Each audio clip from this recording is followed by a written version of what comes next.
CNN political commentator Alice Stewart joins me now from Alexandria, Virginia. She's also a Republican strategist and former Ted Cruz communications director. Alice, hi, lovely to see you.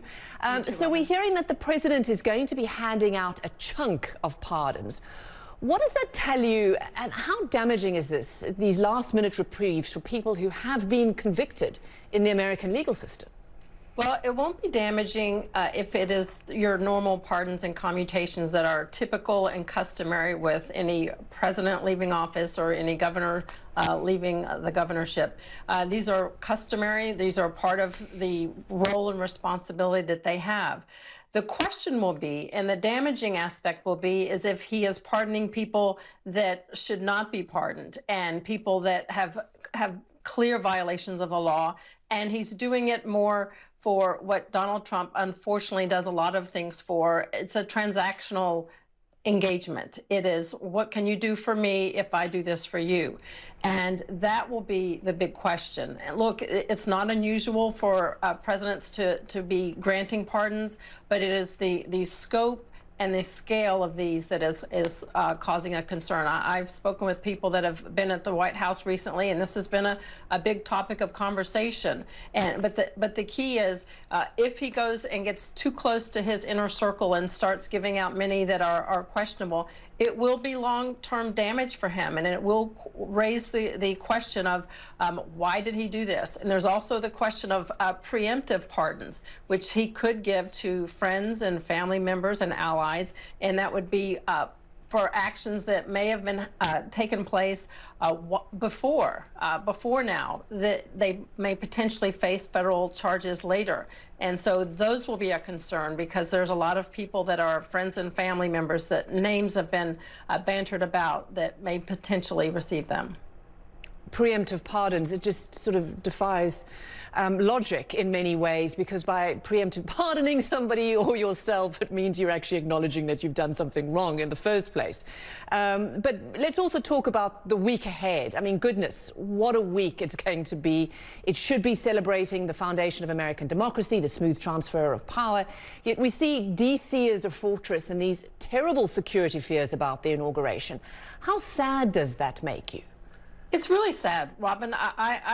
My heart goes out to Joe Biden. Look, I didn't vote for him, but he won. He clearly won, and he deserves all of the pomp and circumstance befitting of an incoming president.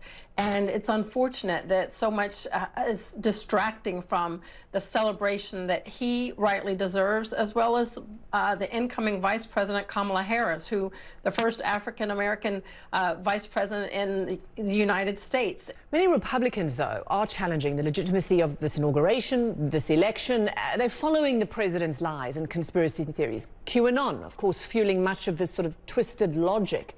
Why is it that so many Republicans in particular are buying into these lies?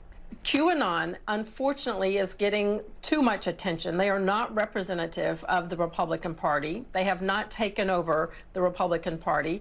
They are a far-right fringe group, and you're fully aware of this, that is made up of and believes in a crazy conspiracy theory that President Trump is engaging in a secret war to go and weed out pedophiles and sex traffickers in business and politics.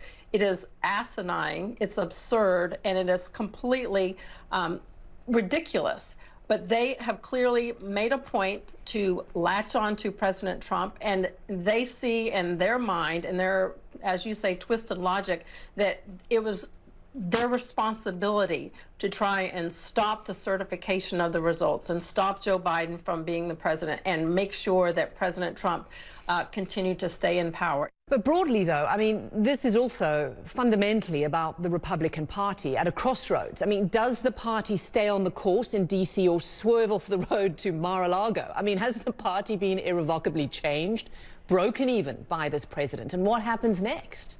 I think a lot of what happens next, Robyn, will be determined on what the Democrats do in the Senate with regard to impeachment.